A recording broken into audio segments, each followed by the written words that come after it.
గతాన్ని తవ్వుకోవద్దు. భవిష్యత్తు గురించి కలలు కనొద్దు. వర్తమానం పైన మాత్రమే దృష్టి కేంద్రీకరించండి. నీవు చేసే పనిని నీ అంతరాత్మకు సమాధానం చెప్పుకోగలిగితే చాలు. అందరికీ నచ్చేటట్టు చేయాలంటే దానికి నీ జీవితం సరిపోదు.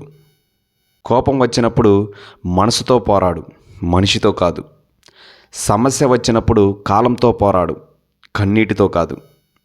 నిర్లక్ష్యం బాధేమిటో నువ్వు చేసినప్పుడు అర్థం కాదు. ఎవరైనా నిన్ను నిర్లక్ష్యం చేస్తేనే అర్థమవుతుంది. పలకరింపులు లేకపోతే ఎంతటి గొప్ప బంధమైనా క్రమంగా దూరమవుతుంది. వెంటరాని బంధాల కోసం అలుపెరగని పోరాటం చేయకు.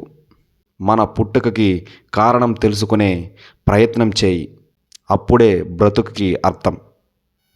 నాది అనుకుంటే బాధ్యత అవుతుంది, నాకెందుకు అనుకుంటే బరువు అవుతుంది. ఎవ్వరూ చూడలేదని తప్పు చేయకు, అందరూ చూస్తారని అప్పు చేయకు. జీవితంలో రెండు పెద్ద ముప్పే. అసూయతో బ్రతికేవారికి సరైన నిద్ర ఉండదు. అహంకారంతో బతికేవారికి సరైన మిత్రులు ఉండరు.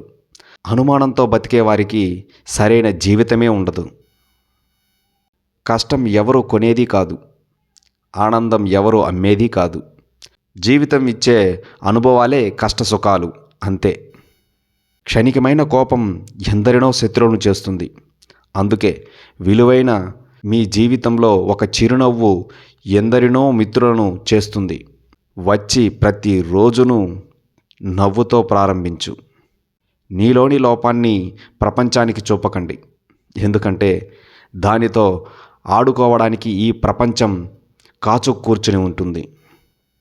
చావడానికి ఒక్క క్షణం ధైర్యం ఉంటే చాలు, కానీ బ్రతకడానికి అది జీవితాంతం కావాలి. నిజమైన మరణం అంటే ప్రాణం కోల్పోవడం కాదు, ధైర్యం కోల్పోవడం.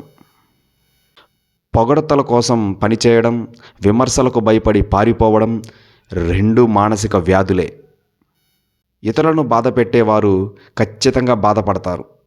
దాని నుంచి ఎట్టి పరిస్థితుల్లోనూ తప్పించుకోలేరు. అలవాట్లు మనం ఉపయోగించే చేతికర్రలా ఉండాలి తప్ప ఆధారపడే ఊతకర్రలా ఉండకూడదు.